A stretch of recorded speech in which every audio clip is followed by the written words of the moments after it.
At birth, we are all metaphorically dealt a set of cards. These cards are our traits that we inherited from the combination of our mother's and father's genes. I love some of the traits that I received: bright green eyes, dimples, and brown hair like my brothers. However, I inherited something not so great: anxiety and depression. As time went on, however, I learned that my trait did not have to define my personality or where I go in life. Let's start at the beginning of my story. In middle school, there's usually a pressure to blend in and be accepted into some cult of popularity. You can't sit with us!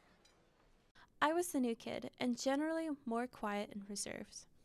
I made myself sick thinking of working in group projects, and I was terrified of being judged. I'd often hear, "You're so quiet, I didn't even notice you were here," and "You're so quiet, do you hate us?" People began to label me as antisocial and even stuck up, making me nervous about being nervous. I hated my anxiety and how it inhibited my ability to just be like everyone else. As I started high school, I noticed that my uneasiness in crowds and around strangers stayed with me. A rational worry began to envelop me, and I started experiencing a lack of motivation and felt colors slipping out of my life. My mom has depression, and even though I suspected I had it too, I avoided help. But why? There are different kinds of stigma that often lead people to avoid getting help. Public stigma is a person's stigmatizing views about others. Self-stigma is the acceptance of negative attitudes of others and applying these beliefs towards the self. Self-stigma is a major problem among people suffering from mental illness, as the study shows that higher levels of anxiety symptoms directly correlate with greater self-stigma. This concept is exactly what prevented me from getting the help I needed. Given their fear of negative evaluation, socially anxious individuals might be especially susceptible to stigma concerns, a recognized barrier for mental health treatment.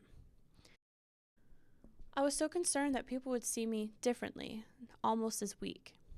Douglas Bloch explained his story of overcoming depression on the online website Mad in America.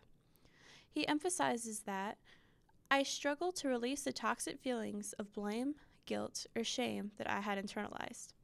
Rather than judging myself as weak, sick, or defective, I strove to affirm myself to wholeness. His struggle is very similar with mine. When I first started experiencing symptoms, I felt a sense of disappointment in myself. I considered myself less of a person due to my ability to not live up to expectations of me at times. Other common elements of stigma include guilt and perceived dangerousness. Anderson et al. Agrees that the media associates mental illness with crime, violence, and general dangerousness. Media made me have a negative association with mental illness at one point as well. I'm a big fan of Criminal Minds, and after watching episode after episode, I noticed that there was a trend. I noticed that a lot of the serial killers were mentally ill.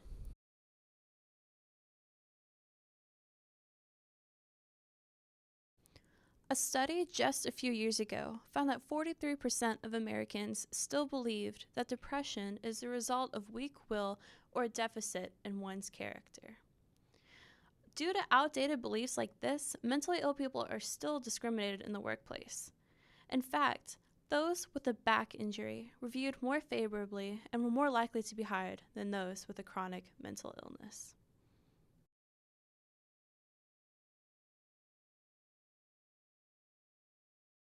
Eventually, I learned to accept my role in my in-group.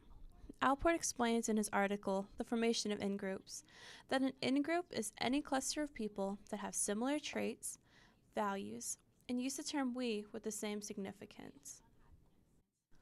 Our in-groups are a key part of our identity. Once one realizes what is special about their in-group, I believe that they can come to grow a loyalty or appreciation for it. Having a mental illness can give you experience to help others struggling in similar situations. My illness has given me compassion that I might otherwise not have. It's given me knowledge and made me learn the ability to look at situations objectively and not to base decisions solely on my feelings.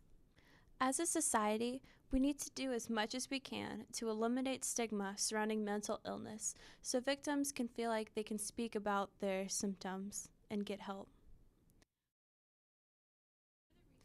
By exposing people to mental illness and starting the discussion in schools, people will perpetuate less stigma.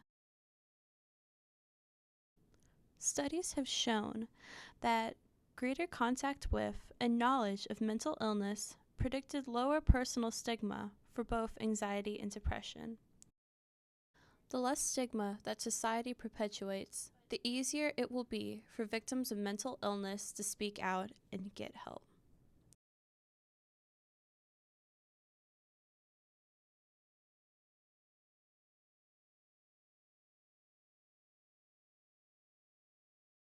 The more society talks about mental illness and normalizes it, the more that people like me can move forward. As for me, I've accepted my membership in my in-group, people who suffer from depression and anxiety. The only way to win the game is to accept your in-group and work towards understanding and loving yourself.